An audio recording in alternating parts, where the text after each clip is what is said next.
Assalamualaikum warahmatullahi wabarakatuh. Al-Fatihah. A'udzubillahi minasyaitonir rajim. Bismillahirrahmanirrahim. Alhamdulillahi rabbil alamin, arrahmanir rahim, maliki yaumiddin. Iyyaka na'budu wa iyyaka nasta'in. Ihdinas siratal mustaqim. Siratal ladzina an'amta 'alaihim ghairil maghdubi 'alaihim waladdallin.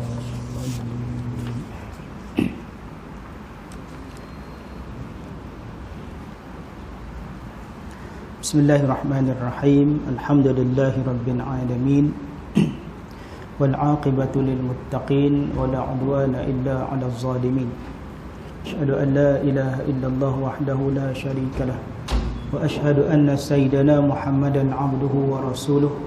Allahumma shalli wa sallim wa barik 'ala sayyidina Muhammad wa 'ala alihi wa ashabihi wa man tabi'ahum bi ihsanin ila yaumiddin. Subhanaka la ilma lana illa ma 'allamtana innaka antal alimul hakim. Rabbi shrah li sadri wa yassir li amri wahlul 'uqdatam min lisani yafqahu qawli, amma ba'd. Usikum wa iyaya bittaqwallah faqad fazal muttaqun.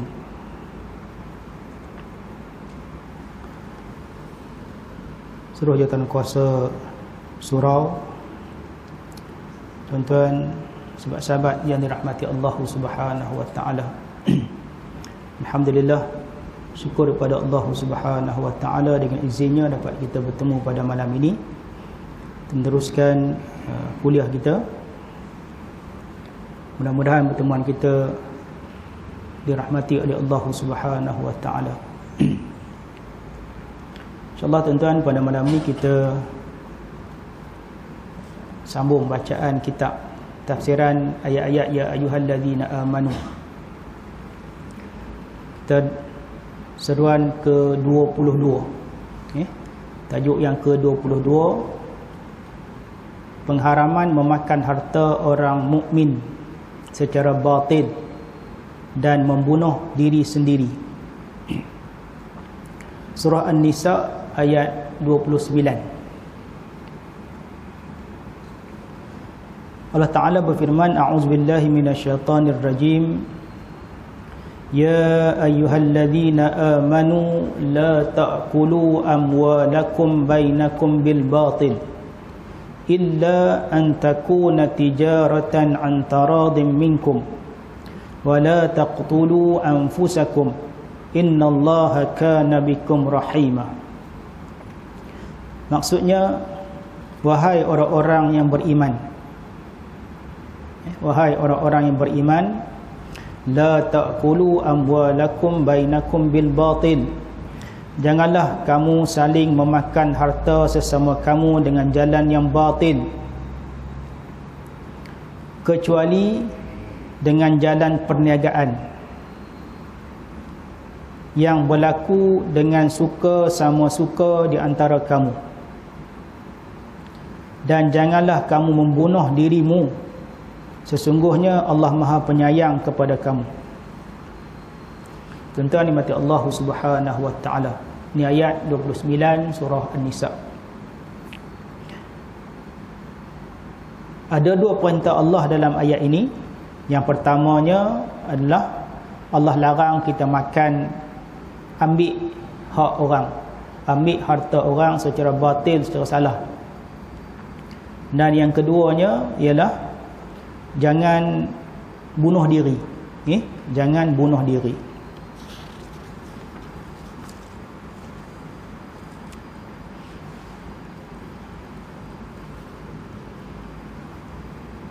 Waspadalah wahai orang mukmin, Tuhanmu menyeru kepada kamu, bangkitlah lubuk hatimu sebelum engkau membangkitkan pendengaranmu. Ini seruan daripada penulis ya. Dia kata, gerakkanlah hati dulu bila dengar ayat Al-Quran ini. Sifat-sifat orang beriman ni, dia bergetar hatinya bila mendengar ayat-ayat Allah Subhanahu wa taala. Bangkitlah lubuk hatimu sebelum membangkitkan pendengaranmu. Memang kita dengar masuk dan kena sampai kepada hati. Bergetar hati itu mendengar ayat Allah Subhanahu wa taala. apakah engkau tahu mengapa Tuhanmu menyeru kepada kamu? Tahu tak sedap ataupun tidak? Ini adalah ayat seruan Allah Subhanahu Wa Taala kepada kita. Saya sebut selalu kan, bila kita bincang ayat ini, ayat ya ayyuhalladzina amanu, bahawa dia akan ada perintah Allah Subhanahu Wa Taala. So perintah yang sangat besar, sama ada perintah merupakan suruhan Allah ataupun perintah larangan Allah Subhanahu Wa Taala. Dia menyeru kepada kamu untuk melarang kamu. Di ayat ini ada dua larangan Allah Subhanahu Wa Taala. Ayat seruan ini ya ayyuhalladzina amanu, wahai orang beriman, ni Allah nak bagi tahu ada larangannya. Allah larang kita dari satu perkara yang membahayakan. Seandainya kamu melakukannya, maka kamu akan menghalalkan kemurkaan sebagai ganti cinta. Kita mengundang kemurkaan Allah Subhanahu Wa Taala. Kita menghalalkan kemurkaan, kita mengundang kemurkaan Allah Subhanahu Wa Taala. Ganti cinta sayang Allah kepada kita. Dan Allah panggil kita kan, ya ayyuhalladzina amanu, wahai orang-orang yang beriman. Panggilan tersebut dulu kan, panggilan yang sangat mulia, panggilan yang sangat baik, panggilan yang sangat manja kepada orang yang beriman. Panggilan cinta kepada orang beriman. Allah nak sebut lepas panggilan ini adalah perintah Allah Subhanahu Wa Taala yang suruh kita buat ataupun yang suruh kita tinggal kan? Sebab Allah sayang kepada kita. Jadi jangan kita tukar cinta itu dengan kemurkaan Allah Subhanahu Wa Taala. Kalau kita yang Allah suruh, perintah kita buat, kita tak buat. Perintah yang Allah larang, dia tak bagi kita buat, kita buat. Berlawanan apa yang dikehendaki oleh Allah Subhanahu Wa Taala. Menghalalkan dengki sebagai ganti kasih sayang, dan menghalalkan kebencian sebagai ganti kasih sayang dan keikhlasan. Allah Ta'ala menyeru kamu untuk melarang kamu dari memakan harta saudara kamu sesama Muslim dengan batil, atau mengambilnya tanpa disertai alasan yang benar, dan dalam bentuk merampas dan menginaya, menzalimi. Ini kerana tindakan tersebut adalah haram dan dibenci oleh Allah Subhanahu Wa Taala. Nabi SAW bersabda, al-muslim lil muslim haramun damuhu wa maluhu wa irduhu.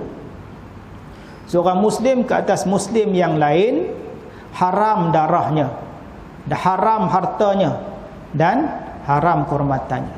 Mesti dipelihara darahnya, mesti dipelihara hartanya, dan mesti dipelihara kehormatannya. Ni hak sesama orang Islam. Kita, hubungan kita dengan orang Islam, kita kena jaga maruah saudara kita, jaga hartanya. Jangan kita ambil dengan cara tipu daya dan sebagainya. Haram darahnya untuk kita melakukan sesuatu yang boleh menumpahkan darahnya, boleh membunuhnya, boleh mencederakannya. Itu dilarang oleh Islam, dilarang oleh Nabi sallallahu alaihi wasallam. Tentang mati Allah Subhanahu Wa Taala. Jadi Allah melarang kita, melarang hamba yang beriman ini untuk makan harta sebahagian yang lain dengan cara yang batil. Apa cara yang batil? Dia akan sebut begini. Cara yang batil: menipu, makan rasuah, mencuri, riba, judi, dan yang seumpama dengan itu.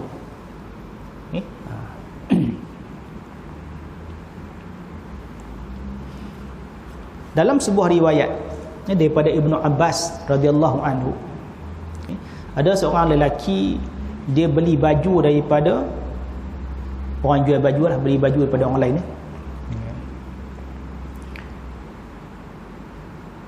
Dan dia kata, jika kamu senang, jika kamu mampu, senang, kamu boleh ambil.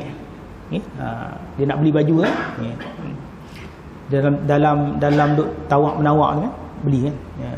Dan jika kamu tak dapat nak mengembalikannya, kamu kena tambah 1 dirham. So dikenakan bayaran. Ambil kan, nak ambil baju ni, ambil lah, beli kan. Kalau kamu tak mau, kamu kena bayar. Pasal tengok, pasal duk pilih-pilih kan ada kat jenis tu kan. Kan ada pegang je kena beli kan. Pegang je beli kan. Kan ada nampak kan. Tak mau beli jangan cakap apa, tengok je. Tengok je kan.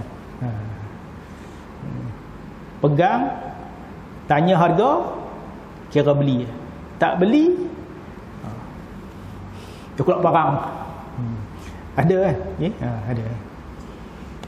Dulu kat KL orang kata apa, dekat Taling Street tu kan. Bermakna dah angguk tu. Tapi saya tak nak pergi. Tak pergi pasal takut orang cakap itu lah. Kan?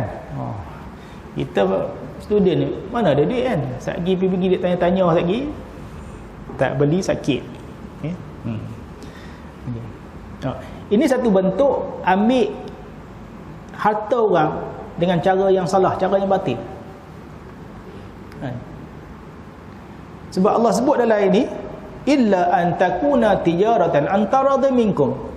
Tidak kamu kena ambil dengan cara jalan jual beli. Jalan jual beli, jalan redha antara satu sama lain. Kan? Kita tak mau beli, tak bolehlah paksa orang beli. Kita jual, tak boleh paksa orang beli. Tak boleh. Dengan bersumpah dan sebagainya, ada nanti akan dibincangkan kan ya. Macam-macam orang buat ni kan. Dulu saya sebut tentang sumpah palsu dan sebagainya kan. Jual durian. Confirm. Mana mau confirmnya? Isi duduk dalam kulit. Kan? Confirm cantik kan. Isi kuningnya. Balik-balik. Mangkor yuk. Mangkor. Bukan sekat. Isi kuning kan mangkor tu.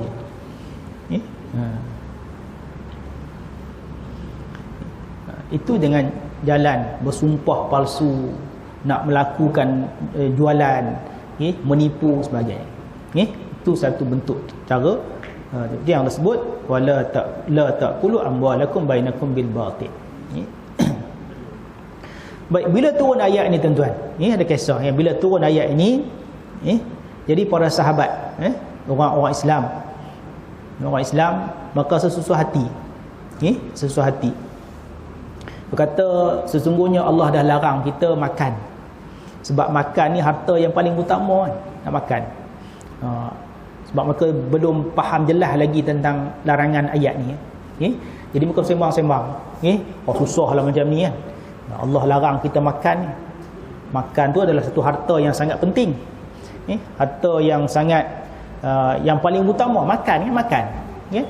Setiap program kena ada makan. Bos konok. Kan?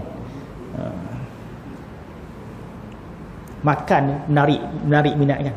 Nabi pun ketika berdakwah pertama kali kan, bila Allah turunkan ya ayyuhal muddathir qum fa'anzir, strategi dakwah Nabi ialah Nabi buat jamuan kan, perintah Allah untuk seruan kepada keluarga. Dakwah secara sulit, mula secara sulit kan, lepas tu dakwah secara terang-terangan tu. Mula-mula bila Allah perintahkan fasda' bima tu'mar wa a'rid 'anil musyrikin, apa Nabi buat?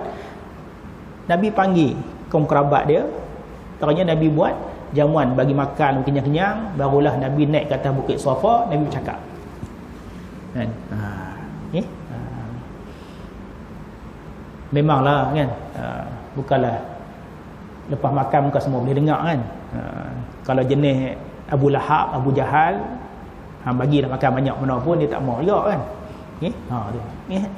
Tapi itu cara kaedah untuk kita memujuk orang kan, buat jamuan. Ikat orang dengan orang selalu belanja orang kan. Orang suka kan, orang suka. Nasi numpang orang ya. Tiklah kan. Okey, baik tuan-tuan mati Allah Subhanahu Wa Taala.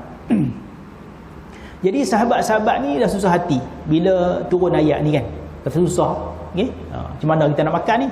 Sebab mereka beranggapan kalau mereka pergi ke rumah kawan, ke rumah saudara mara, maka akan makan apa yang dijamu oleh saudara mereka, anak ke, saudara ke, datuk ke, apa, keluarga mereka, kawan-kawan mereka. Bila jamu makan tu, pada pandangan mereka kata, oh ini dah makan harta orang lain. Sebab mereka belum faham ayat ini. Belum faham ayat ini. Jadi macam mana pula dengan manusia-manusia lain lepas ni kan? Tu sahabat-sahabat Islam waktu tu dia punya pandangan kan. Baik, lepas tu turunlah ayat 61 surah An-Nur. Ayat 6 surah An-Nur, Allah cerita. Allah cerita panjang, Allah sebut ketika masa kamu pergi ke rumah datuk nenek kamu, anak-anak kamu semua tu kan. Dan hujung tu Allah sebut, laisa alaikum junahun an ta'kulu jami'an aw ashtata. Tak ada masalah kepada kamu. Antakulu jami'an, untuk kamu makan beramai-ramai, au ashtata, ataupun makan seorang-seorang. Yang utamanya, yang pentingnya ialah fa idza dakhaltum, apabila kamu masuk ke dalam rumah saudara kamu, fa idza dakhaltum buyutan fasallimu ala anfusikum tahiyatan min indillah mubarakatan thayyibah. Pentingnya bila kamu nak masuk rumah, kamu kena fasallimu, kamu kena bagi salam. Kamu minta izin bagi salam. Salam tu salam ke atas ahli rumah, tamalah kamu bagi salam kesejahteraan ke atas diri kamu. Tahiyatan min indillah, yang mana salam itu adalah satu ketetapan perkara yang telah ditetapkan oleh Allah Subhanahu wa taala. Lafaz salam ni adalah ketetapan daripada Allah Subhanahu wa taala. Assalamualaikum, ketetapan daripada Allah. Good morning ke, good evening ke, good night ke, itu bukan ketetapan. Itu selamat kepada malam, selamat kepada siang. Orang tak tentu selamat lagi. Tapi assalamualaikum, selamat sejahtera ke atas kamu. Kita mendoakan ke atas saudara kita. Jadi bagilah salam, afsyus salam. Nabi katakan afsyus salam, bagilah salam. Bagi salam kepada orang yang kita kenal ataupun orang yang kita tak kenal. Tapi kita payah kan, rasa jadi pelik pula kalau bagi salam kepada orang kita tak kenal kan. Malah orang tu tanya pula, kenal ke? Tak jawab salam, kita tanya kenal dulu. Itu akhir zaman ni jadi begitu kan. Wahai Nabi suruh afsyus salam, bagilah salam, sebarkan salam. Sebarkan salam. Bila kita bagi salam kepada orang tak kenal, kita bagi salam kepada orang kenal, tak, Islam tak ajar itu. Bagi salam kepada semua, kenal ke tak kenal ke, bagi salam kan. Tapi jadi pelik bila bagi salam kepada orang tak kenal. So, itu yang berlaku. Mubarakatan tayyibatan. Ketetapan salam itu ketetapan daripada Allah Subhanahu wa taala yang diberi berkat lagi baik. Dan demikian itulah kadzalika yubayyinullahu lakumul ayat la'allakum taqilun. Allah bagi keterangan tentang ayat-ayat Allah agar kamu memahami, agar kamu berfikir. Jadi bila turun penjelasan ayat 29 ini, bila berlaku pada sahabat tak faham ayat tu, maka Allah turunkan ayat 61 menceritakan apa had makan yang batil itu macam mana. Baik. Jadi tuan-tuan mati Allah Subhanahu wa taala. Jadi Allah Subhanahu wa taala larang kita makan, ambil harta orang secara batil. Apabila engkau melakukan tindakan demikian, buat larangan Allah tadi, berarti engkau telah mempersembahkan diri kamu di hadapan kemurkaan dan hukuman Allah, dan menyiapkan diri kamu menghadapi kehancuran, kecuali jika engkau mengambil harta saudara kamu dengan alasan yang betul, seperti dengan jalan perniagaan yang berlaku atas dasar suka sama suka antara kamu. Rasulullah SAW bersabda, sesungguhnya jual beli itu berlaku berdasarkan suka sama suka. Nak ambil harta orang adalah dengan jalan berjual beli, jalan muamalah jual beli antara minkum, redha meredai antara sesama kamu. Baik, Allah menggunakan istisna di sini ya, pengecualian. Ya, Allah kata kamu jangan makan harta sesama kamu dengan cara batil. Illa, yang Allah sebut illa kecuali. Illa kecuali antaradin, illa an takuna tijaratan antaradin minkum. So Allah nak pisahkan. Ini ambil secara batilnya begini ya. Kalau kamu nak ambil harta orang dengan jalan berniaga. Boleh dengan jalan berniaga. Dia seakan-akan Allah sebut, Allah berfirman, janganlah kamu melakukan sebab-sebab yang diharamkan dalam bentuk mencari harta, akan tetapi dengan jalan perniagaan yang disyariatkan. Yang mana jalan itu adalah jalan yang redha meredai. Sebab berniaga itu adalah salah satu cara untuk kita dapatkan harta. Itu Allah letakkan istisna, pengecualian kepada larangan mengambil harta secara batil. Jadi nak ambil duit orang, niaga. Nak ambil duit orang, berniaga. Itu. Sebut macam tu dah. Tapi tak ada orang berniaga tu sebut nak ambil duit orang kan. Baik.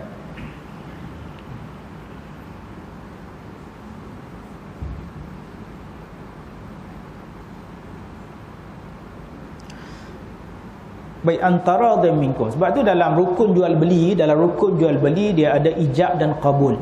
Dalam rukun jual beli, penjual, pembeli, harga, barang, sirah, ijab dan qabul. Ijab dan qabul inilah yang menunjukkan kepada keredaan antara penjual dan juga pembeli. Mazhab Syafi'i mensyaratkan kena sebut yang kita dulu sebutkan, aku jual aku beli tu, kena lafazkan. Sebab ijab dan qabul mesti lafaz. Mesti lafaz. Tapi tidak kepada mazhab Imam Abu Hanifah, mazhab Hanafi ya, Imam Abu Hanifah tidak mensyaratkan. Ada sirah, ada ijab dan qabul, tetapi dengan keredaan. Sebab Nabi sebut sungguh jual beli itu berdasarkan kepada suka sama suka, antara dan minkum, redha meredai. Dia bagi barang, kita bagi barang, penjual bagi barang dia, kita bagi duit kepada dia dengan harga telah disetujui, maka itu dah berlaku redha meredai. Kalau peniaga tak bersetuju dengan harga, kan, itulah sebaliknya, kita tengok barang kita tak berkenan, kita tak belilah, kan. Dan kita tengok harga, tawak harga, bersetuju, maka berlakulah pertukaran tu, duit dan juga barang. Itu dah dikira sebagai antara minkum, redha meredai antara penjual dan pembeli.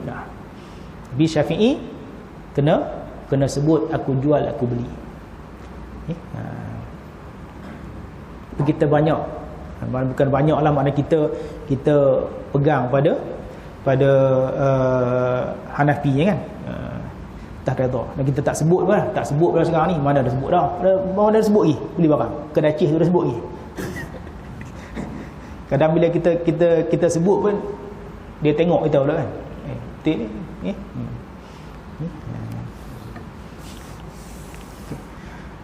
Dah jadi pelik kan.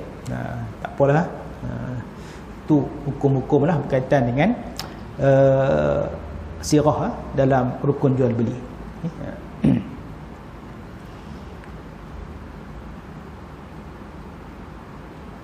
Selain itu, engkau juga dilarang menginayai diri sendiri. Okey, ini masuk larangan yang kedua, tuan-tuan. Larangan yang kedua. Ini baru penjelasan ringkas ni, belum masuk lagi huraian lanjut ni kan. Baik, jadi kita faham larangan yang pertama ialah jangan ambil harta orang secara batil. Kalau nak ambil juga dengan jalan berniaga, jalan jual beli. Larangan yang kedua dalam ayat ini ialah larang menginayai diri sendiri dengan pembunuhan, bunuh diri. Kerana pada dasarnya jiwa kamu itu bukanlah milik kamu. Nyawa ni bukan milik kita, Allah pinjam melainkan milik zat yang menciptakannya, milik Allah Ta'ala, dan membentuknya sesuai dengan yang dikehendakinya. Allah bagi tu ikut kehendak dia kan. Masa dia masuk tu Allah masuk, dan bila masa Allah dah sampai waktu telah ditetapkan, Allah ambil balik, Allah keluarkan.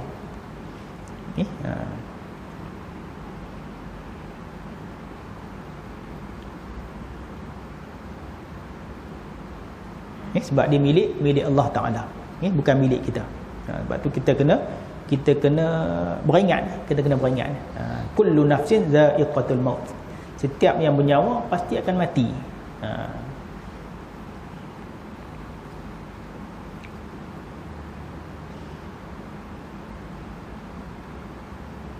Janganlah engkau menginaya jiwa kamu dengan berbagai macam penginayaan yang menyebabkan kehancuran jiwa kamu itu, baik dengan cara memukul dengan sesuatu alat, atau dengan membunuh diri, atau dengan meminum racun, atau dengan melompat di tempat yang tinggi, atau dari puncak gunung.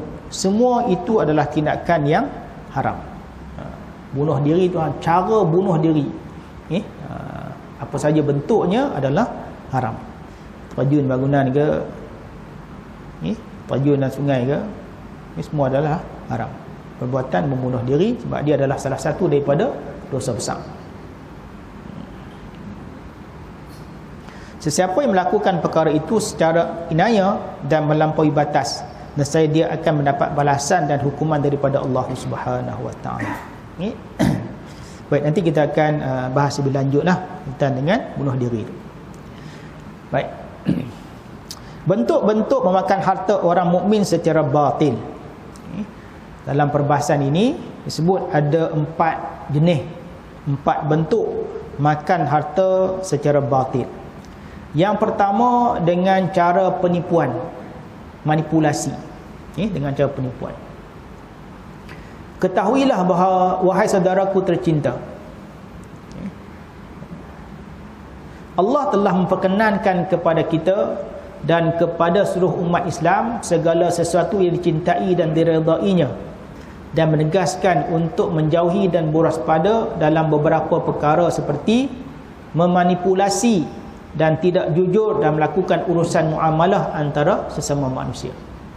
Islam mengharamkan perkara tersebut dengan segala macam bentuknya dalam jual beli, dan seorang Muslim dituntut untuk sentiasa jujur dalam segala urusan, kerana nasihat dalam agama itu lebih mahal dari segala bentuk usaha. Sebab agama itu ad-dinun nasihah, agama itu adalah nasihat. Sahabat tanya pada Nabi, untuk siapa ya Rasulullah nasihat itu? Nasihat untuk Allah, nasihat untuk Rasul, nasihat untuk pemimpin umat Islam dan masyarakat umum. Nasihat ke Allah itu, bagi dia sedar bahawa Allah ada, kena ikut Nabi, pemimpin yang baik. Baik, jadi kita sebut tadi makan harta secara batil sudah salah kan? Illa kecuali kamu nak ambil harta orang dengan cara berniaga. Tapi dalam berniaga ni boleh berlaku penipuan, boleh berlaku manipulasi. Walaupun Islam benar, Allah benarkan kamu nak ambil harta orang, kamu berniaga. Tapi bila dia berniaga, dia salah gunakan pula perniagaan itu untuk ambil harta orang secara batil. Dalam yang halal tu dia jadi batil. Pada satu hari Nabi SAW berjalan. Katanya dia Nabi masuk ke pasar, dan Nabi jumpa dengan orang yang jual makanan. Nabi pun tengok, Nabi pun kagum dengan usaha yang dia buat, dengan makanan yang dia jual. Nabi tengok daripada luaran tu, makanan tu dalam keadaan yang baik. Kemudian Nabi SAW masukkan tangan baginda yang mulia ke dalam makanan tersebut. Ada riwayat yang lain sebut orang tu jual tamar, kurma. Letak kurma dia tu, susun kurma kan. Buat elok, Nabi tengok nampak elok, Nabi masukkan tangan ke dalam bekas makanan tadi. Dalam riwayat sebut sebagai kurma ni. Kemudian Nabi angkat. Bila Nabi angkat, tengok tangan Nabi basah. Tangan Nabi basah. Dan Nabi tanyalah kepada lelaki tadi, penjual tadi, apa ni? Itulah wahai pemilik makanan, wahai penjual apa ni?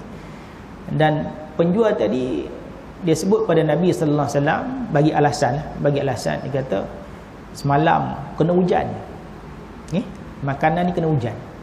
Buah kurma ni kena hujan. Itu yang basah. Itu yang basah. Jadi Nabi cakap pada dia, penjual tadi, mengapa kamu letakkan, mengapa makanan yang basah ni, mengapa buah yang basah ni kau tak letak di atas, kan? Kau sembunyi di bawah. Kira dia tipu, dia manipulasi, dia manipulit. Letak yang elok di sebelah atas, sebelah tepi, tengah-tengah tu, di bawah, bahagian bawah, buah yang tak elok, buah yang dah kena hujan, basah. Jadi kualiti dia tak baik. Itu dengan maksud dia nak menipu. Sebab apa? Sebab bila dia jual nanti dia akan ambil daripada bawah, masuk sekali, kan? So dia akan bercampur antara yang baik dan juga yang tak baik. Kalau dia asingkan, dah tentu dah dia akan ada rugi situ, kan, pada dia lah. Dia akan mengalami kerugian. Terus Nabi sebut pada dia, siapa yang menipu maka bukanlah termasuk golongan kami. Man ghasyana falaysa minna wal makara wal khida'u finnar.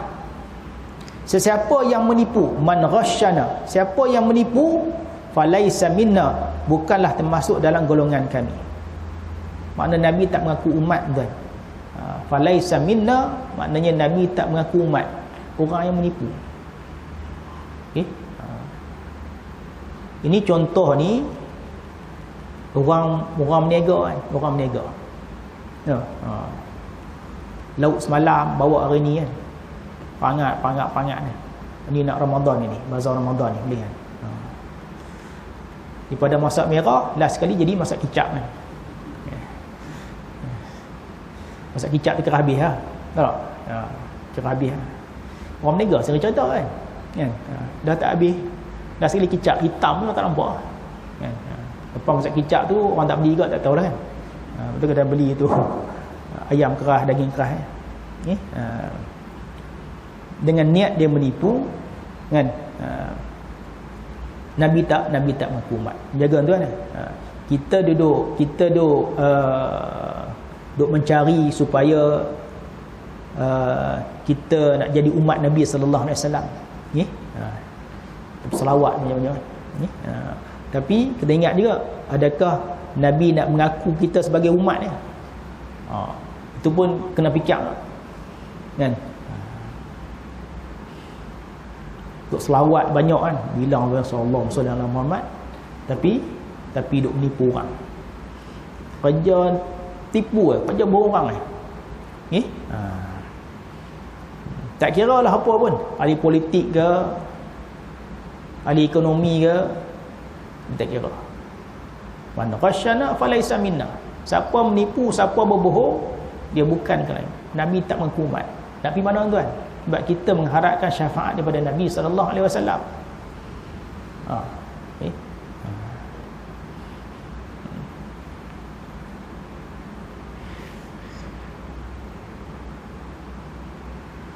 Wal makara,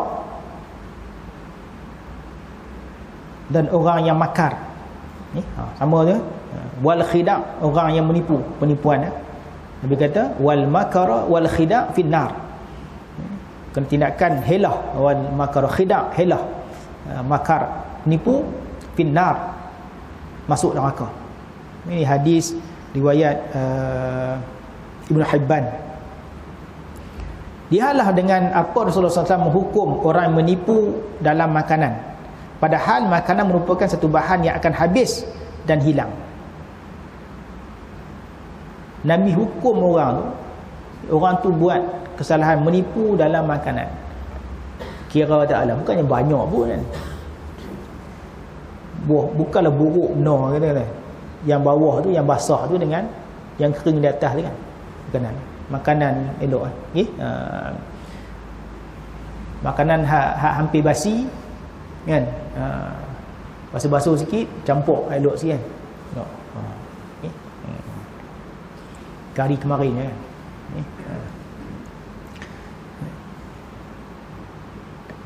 Nabi terus hukum falaisa minna, bukan kalangan kami, bukan umat kami. Padahal makan ni hilang lah. Kan kita makan kan. Pasal kat mana? Pasal kat sini ya tak? Bila makan tak? Bila sentuh lidah tu kan. Lepas tu masuk dalam perut. Lepas tu buang. Ya. Tak tengok pun tak tahu mana. Sifat dia macam tu ya makanan ni.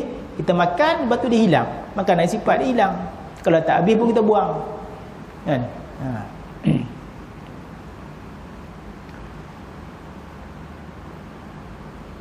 Lalu bagaimana pula jika menipu dalam perkara yang lebih besar daripada hanya sekadar makanan? Dia boleh nak relate kan? Yang besar ni, makanan yang macam tu punya kecil kan? Puak kecil tadi hilang itu makan hilang tu. Lagilah orang yang menipu dalam perkara yang sangat besar. Tipu kontrak. Kan baru ni Ustaz Subi sebut tentang kan dalam satu dosa besar iaitu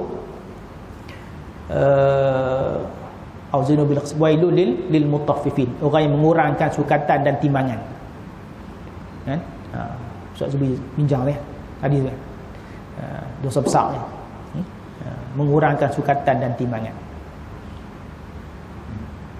Batu tak cukup, pasir tak cukup, bangunan baru siap, dia tengok udah sengit. Bukan darah condong tak tapi kan ada satu sekolah kan,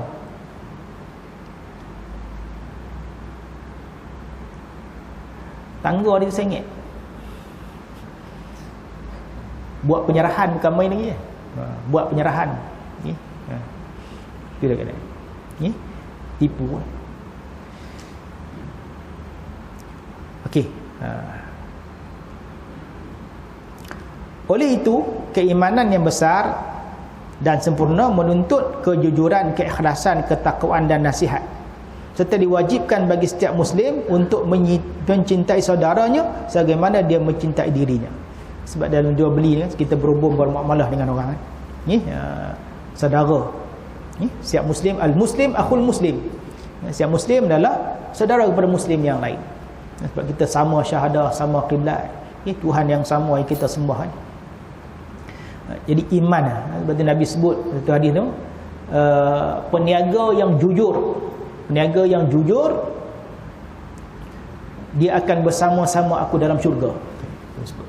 Saya peniaga yang jujur, at-tajir as-sadiq, peniaga yang jujur, yang benar, dia akan bersama-sama dengan aku dalam syurga. Ini Nabi angkat peniaga kan. Sebab Nabi juga adalah seorang peniaga dulu kan.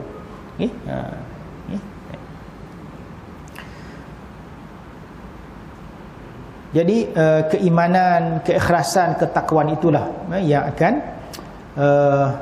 jadi benteng dalam kita bermuamalah ni, supaya tidak berlakunya penipuan. Menipu itu adalah haram hukumnya, dan Imam Az-Zahabi menghukum manipulasi, tindakan tipu helah dan penipuan adalah sebagai salah satu dosa besar. Menipu direct, tipu helah, buat trik sebagainya, itu juga termasuk dalam menipu. Dia masuk dalam dosa besar. Tuan-tuan mati Allah Subhanahu wa taala.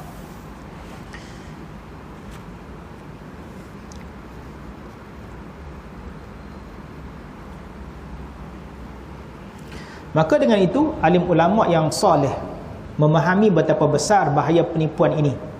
Mereka menjelaskan jika dalam barang yang dijualnya terdapat aib, ada kekurangan, maka tidak menyembunyikannya. Mereka berlaku jujur dan tidak berdusta. Mereka mementingkan nasihat dan tidak melakukan penipuan. Seperti Ibnu Sirin yang menjual biri-birinya dan mengatakan kepada si pembeli. Ibnu Sirin ni ulama besar ni. Dia jual biri-biri. Dan dia bagi tahu pada pembeli biri-biri tu.